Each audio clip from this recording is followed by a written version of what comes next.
Mk2 Escort RS2000. Jump in Esther. My beautiful girlfriend Kat is pregnant. 7x13 Revo rims. Practical daily. It seems like it's not as aggressive anymore though.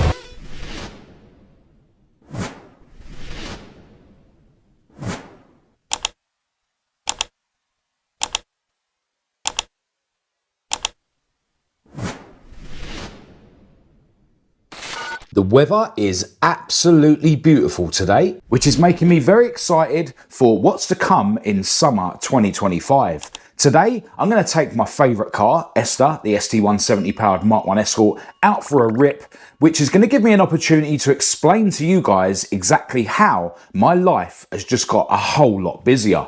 My beautiful girlfriend Kat has got some errands to run, a little bit of shopping to do. So yeah, we're going to put Esther on daily duties today. But before we get into that, it's time to have a closer look at April's entry into the official MH 2025 calendar, which is Dave's really cool Riviera Blue Mk2 Escort RS2000. Now, I couldn't possibly mention Dave without also mentioning his son Max, who is not only a subscriber to this channel, but he's also a Patreon. And Dave and Max have always been really supportive and positive about what I'm doing on YouTube, which is very much appreciated. Max himself has a YouTube channel and is very passionate about going to various events and making really cool videos. I'll leave a link to his channel in the description. Definitely go and check it out and subscribe. He's actually made a really cool edit about Dave's Mk2 Escort RS2000, and in the email that Dave sent me, they said that I could use that footage in this video, but I want you guys to go and check out Max's channel, check out his videos and subscribe, as I say. But yeah, I'll quickly go through the email. He mentions that he got his first Escort in 1990 and reshelled it a year later into a two-door, which had a 1760 crossflow with all the usual modified suspension bits, loud exhaust, etc. And then a company car forced him into driving boring cars until 2004, and then his friend bought a Mk1 RS2000, which he still has, and then convinced Dave that he needed another fun driver's car, and that's when he purchased the RS2000 21 years ago from London, and he bought it unseen, which is yeah, not a great idea. Apparently the Escort was originally from North Wales and lived in Anglesey for a while. It suffered a minor carburettor fire around 30 years ago and was repaired by a guy in Liverpool who kept it for a few years before it moved to London for a year or so. The last time this RS was painted was 28 years ago, which is amazing. It still looks really decent, and Dave admits that the car now does need a little bit of attention around the arches and stuff, which he's planning to get to over the next couple of years. Dave mentions that the RS is very original. It's had hardly any welding over its life, still has the original strut tops, arches, seals, interior. The 2-litre Pinto lump in the bay is still the original engine with matching numbers. And over the last 21 years since Dave's owned the RS, he's made some very minor modifications just to keep it reliable. He said it starts first time even if you leave it for a few weeks. Dave's best modifications have been the electronic ignition and the Jan speed exhaust. And Dave mentions that the RS was actually displayed in a Ford main dealership around 12 years ago as part of a classic display, which you can see in this picture here. But yeah, as I've already mentioned, look how mint this thing is considering it hasn't been painted for 28 years. It's clearly been looked after and maintained, and yeah, it's a real credit to Dave's 21 years of ownership. Into the engine bay, you can see that it is a standard RS2000 Pinto engine with the twin choke Weber, still got the original airbox, it's got the RS manifold there, still running a servo and stuff. So this is as it would have been from the factory, and yeah, it looks a bit rough around the edges, but again, for a car that's being used, a car that hasn't been restored for almost 3 decades, it is in very, very good condition. We've got a shot here of the interior. As Dave mentioned, all the interior is still standard. With this being a custom model, those Recaros will be the fishnet Recaros, I assume. We can't see the headrests in this picture, but yeah, it's still got all the original RS goodies, the RS steering wheel, the RS center console, and I think that's the original radio still in the car as well. So yeah, literally an original spec RS2000, proper smart cockpit. Here's a shot inside the boot, which is looking in really decent condition. Again, for a car that is used and a car that hasn't been restored recently, you can see that it's got a 5th RS alloy wheel as a spare, and yeah, it's still got the original sound deadening on the boot floor and stuff. So yeah, I'm guessing that this RS doesn't get used for carrying luggage or shopping very often. This is an awesome shot of the RS, loving the angle and stuff of the photo. And in this picture, the car has got a Lombard RAC Rally decal on the windscreen. But yeah, this RS is far too clean to be abused in any sort of rally. And finally, we'll get another look at the RS in the Ford main dealership as part of their classic display 12 years ago. So there it is, Dave's Riviera Blue Mk2 Escort RS2000. Such an awesome example, especially when you consider that it was painted 28 years ago. And yeah, Dave's obviously maintained and looked after the car very well in his 21 years of ownership. And yeah, hopefully we'll get a closer look at Dave's RS at some events in the future. Got to send a huge thanks to Dave and Max for your support of my channel. But yeah, with all that being said, it's time to jump in Esther and take her for a rip in this beautiful sunshine.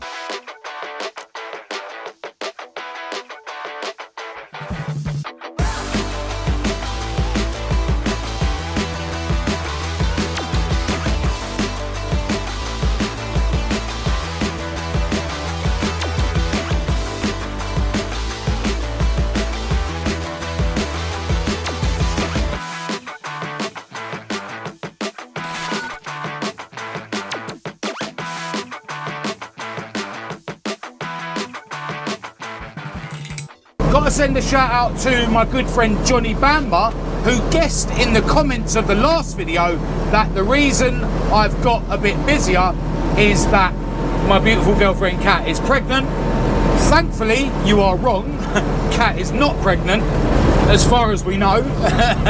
But the reason I have got a bit busier over the last couple of weeks is that I've actually gone and got myself a day job. Although, when I say I've got myself a day job, the day job actually found me. And I've got to send a huge shout out to a subscriber and Patreon actually called George, who got in touch to say that the company he was working for needed a driver. Now the company that I'm now working for is a demolition company, so they do like diamond drilling and diamond cutting and robotic demolition and that sort of thing, but they've got a general building side to their business, and I'm basically the driver for that side of the business. So I'm basically driving around all around London and beyond, delivering materials and tools and plant to building sites, and you know, going to places to order materials and whatnot before I drop them off to the ST170. It's all right. Oh, nice. Nice. Can you read?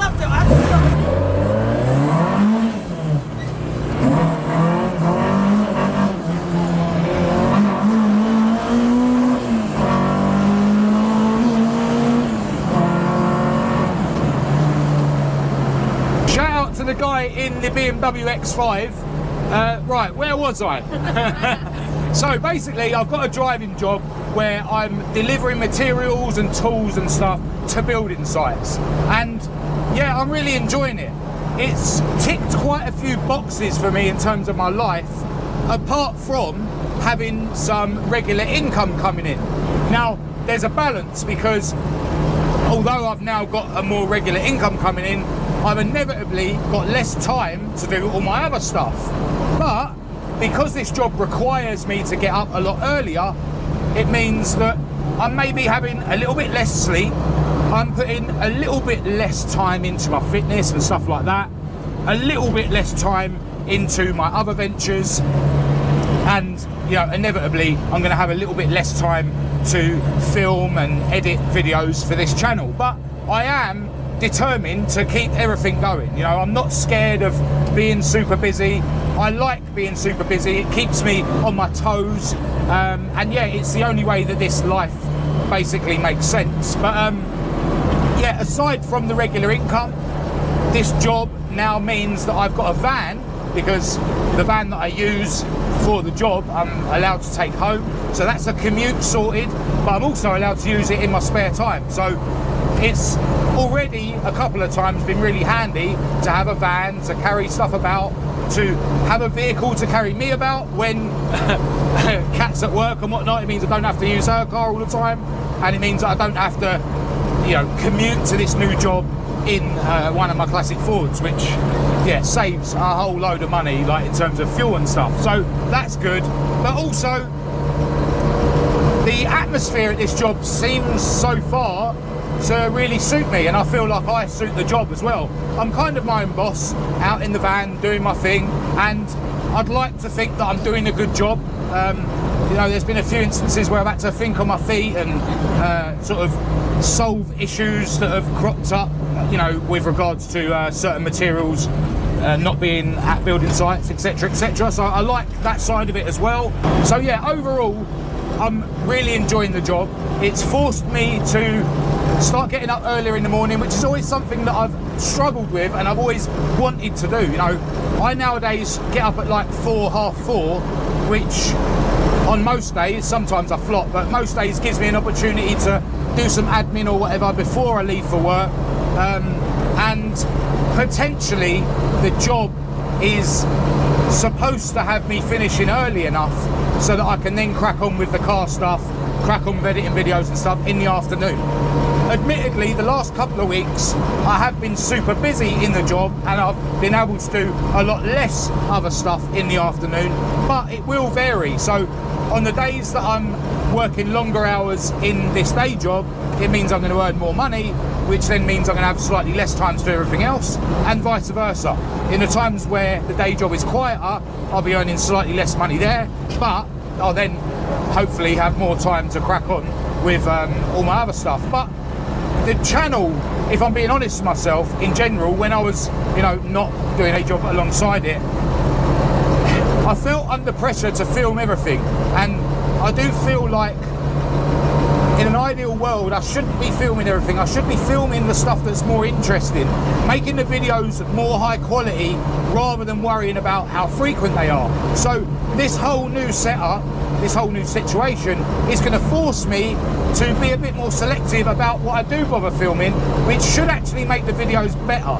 So although I might have less time, I feel like it's going to force me to make the channel better in a way. So yeah, there's a lot of swings and roundabouts. Another thing worth noting about George, the guy who I now work for essentially in this company, although he prefers to see it as we're working together, George is a bit of a go-getter. On day one, when he was giving me a lift to this new job, you know, because I didn't have my own van then, he was explaining how he got into this company and then he wanted to progress and yeah, like do different roles and stuff, and there was even an element of the business just trying to keep him in his same role and offering him extra money, but he was sort of like adamant, no, I want to progress. And yeah, it's awesome working for or working with a guy who is a bit of a go-getter, who is you know, who aspires to better himself. You know, I like to try and better myself in various ways in my life, so it's kind of cool working and being around someone so positive every day.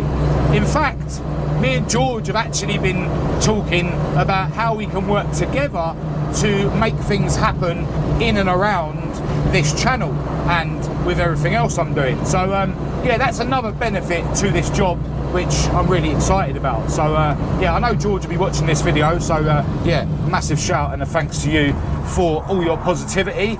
Now, one other thing that I've been cracking on with lately, or something I've started doing lately, which could potentially also counteract the fact that I'm going to have less time to edit videos, etc., and also help me make the videos better quality, is the fact that I've been doing a bit of studying, and I've been learning how to use a way better piece of software to edit the videos. I'm actually hoping to use that software in this video, so hopefully you'll notice some aspects of this video which are a bit better in terms of the editing. Do let me know in the comments what you think.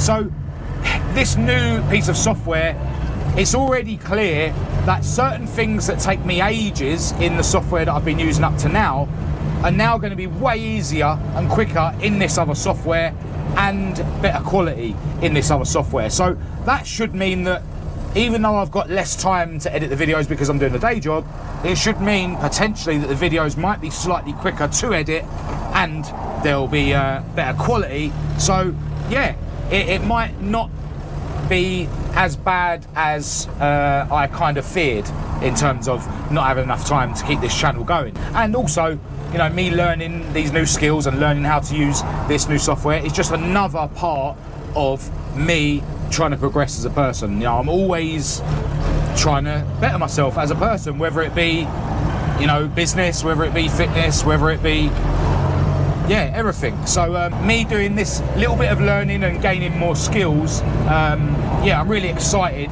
about that as well.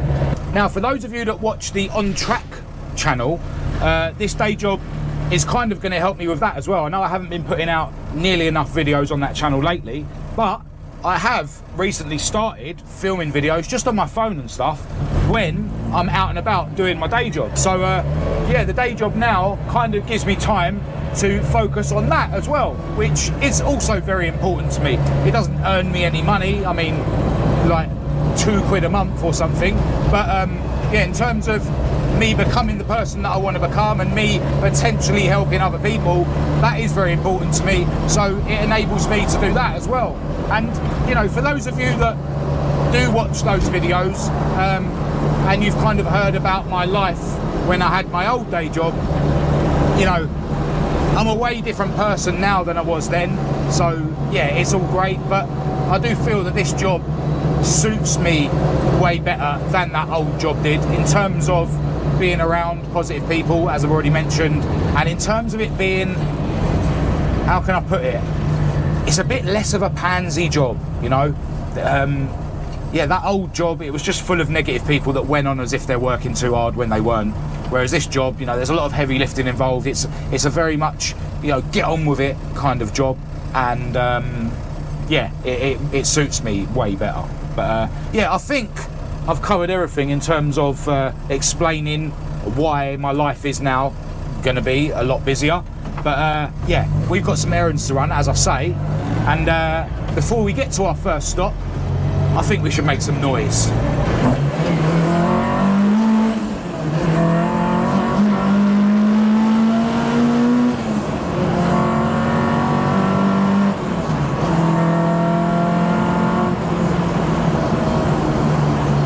First stop, Tesco's. I actually need to get myself some trousers and, well, probably better to get some shorts actually for this new day job, because yeah, I keep ruining the jogging bottoms that I've otherwise been using for my runs around the block.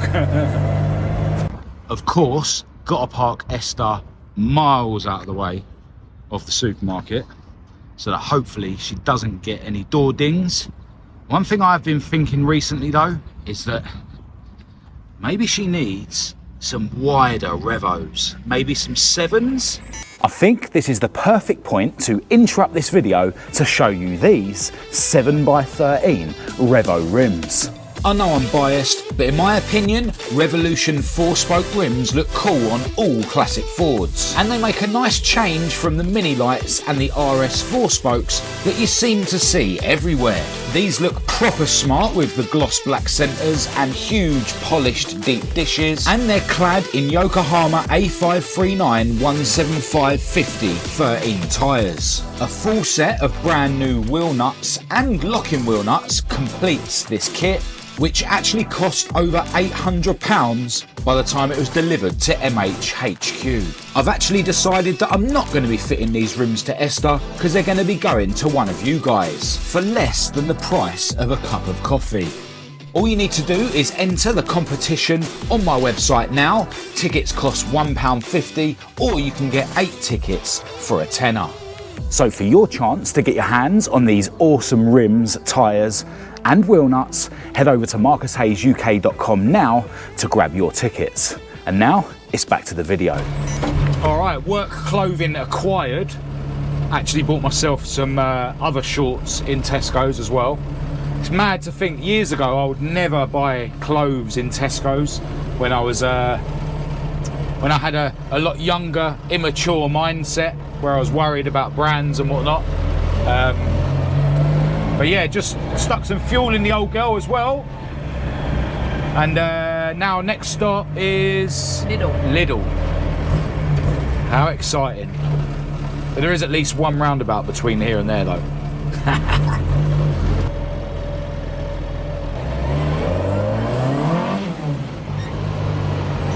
The roundabout was too busy, boo-hoo.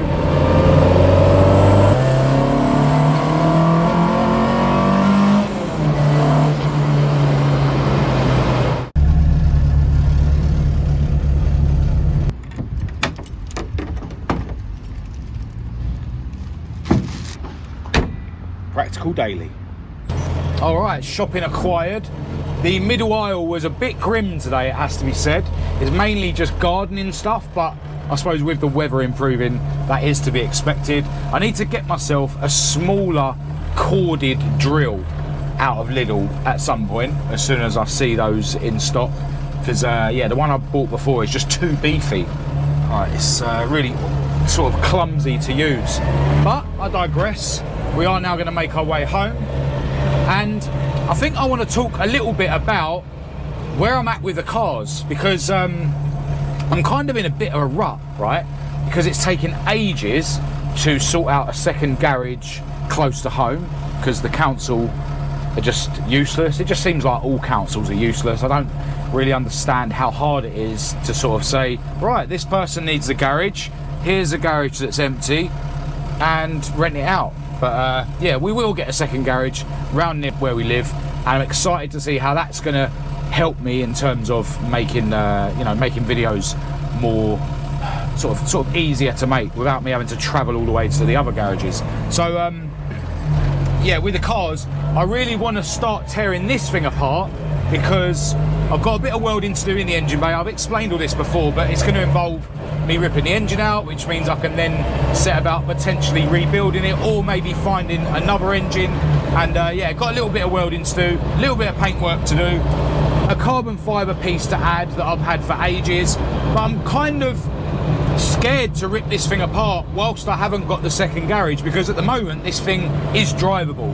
If push came to shove, I could take this car back to my friend's place where it was stored up until recently, but if I rip it apart then I'll have two cars that aren't drivable, and yeah, potentially I'll only have one garage. So that's kind of making me a bit anxious to rip this apart and do what I want to do with this, but I kind of need to do it soon because, well, I wanted to have it done by now, and if I don't get it done soon then I might end up not getting it done this summer at all because I want to enjoy the car in the summer. So yeah, that's a bit of a rut I'm in with this car.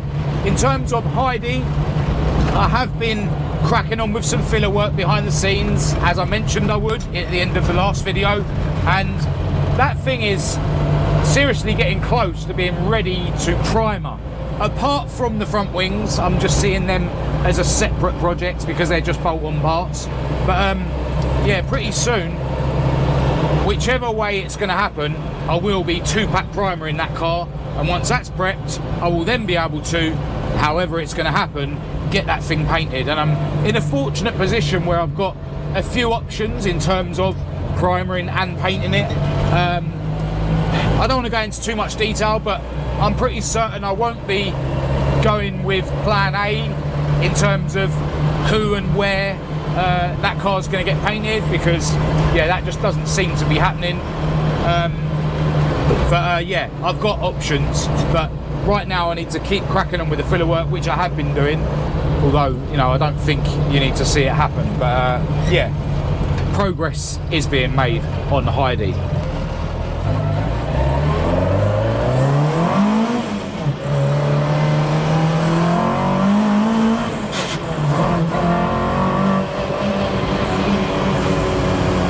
You may have just heard a big crunch when I went to change gear then. I've sort of always had an issue with this where I need to keep bleeding the clutch, so I don't know whether it's that, but I have got a feeling that maybe this £40 friction plate that I put in last year at some point, I think, is actually worn, but that's another thing that I can assess and replace if necessary when I eventually dive into ripping this thing apart and taking the engine out and stuff. But to be honest, I'm probably going to buy another friction plate exactly the same, because it's lasted just as good as all these expensive ones that I've put in the past. And yeah, I mean, it doesn't slip, it still holds the power. And actually, there was something I mentioned on the channel ages ago now, where when you're sort of in gear and cruising like this, if you tap the throttle, actually I can't get it to do it now because we're moving too slow, but yeah, you can kind of feel something moving, which may be too much play in the diff or something to the gearbox, but that could probably be the clutch as well, potentially. I don't know until I inspect it, but yeah, it's annoying that every now and again the gears crunch, but there you go. It is probably at least partly down to me trying to change gear too quick and not pressing the clutch down enough, because I even do that in your car sometimes, don't I? Need a sequential, that's what I need. I need a sequential. I need millions of subscribers, and then I need like Tractive or Samsonus or Quaif to get in touch and give me a sequential.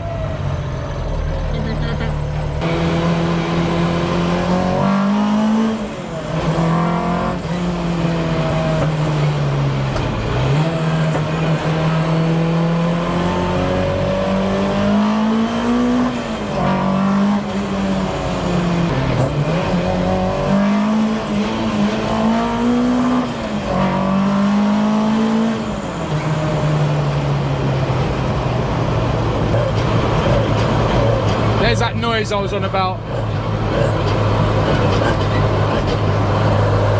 Because funnily enough, the work van, after I had to tow something really heavy the other day, the clutch started smelling, and then I noticed that it was doing a similar thing, although it seems less sort of dramatic in the van, obviously. So yeah, it makes me think that maybe it's the clutch, which would be great if it's not to do with the diff or whatever. But it did seem when I sort of wiggled the wheel before in a previous video that there might actually be a bit too much play in the diff.